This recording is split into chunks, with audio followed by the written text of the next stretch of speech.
صدیق دے حق وچ ہر رات صدیق دے حق وچ منہ نکتی گال محمد دی ہر بات صدیق دے حق وچ چند لوگ مشرک منافق ہن کائنات صدیق دے حق وچ انتہائی واجب الاحترام میرے معزز اساتذہ کرام اور محمدیہ کے ناشا گفتہ پھولو، میں آپ حضرات کے سامنے اس شخصیت کا ذکر کرنا چاہتا ہوں جسے خلیفہ رسول کہا جاتا ہے، جسے غارِ یار کہا جاتا ہے، جسے یار مزار کہا جاتا ہے۔ اگر آپ پوچھنا چاہیں کہ حضرت عمر فاروق رضی اللہ تعالی عنہ کو صحابی کہا جاتا ہے، اگر آپ اس بات کی تصدیق کرنا چاہیں تو آپ حضور نبی کریم صلی اللہ علیہ وسلم کے قدموں میں جائیں گے، آقا اپنی زبان سے بتائیں گے عمر میرے صحابی ہیں، عثمان میرے صحابی ہیں، علی میرے صحابی ہیں، آقا خود بتائیں گے کہ معاویہ میرے صحابی ہیں۔ لیکن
مصطفیٰ صلی اللہ علیہ وسلم کی زبان سے نکلنے والا قول کبھی جھوٹا نہیں ہو سکتا۔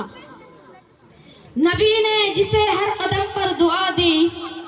نبی نے جسے ہر قدم پر دعا دی، وہ افضل بشر بعد از انبیاء ہے، وہ جان صداقت وہ جان وفا ہے، وہ جان صداقت وہ جان وفا ہے، فرشتے اسی کی اداؤں یہ عاشق۔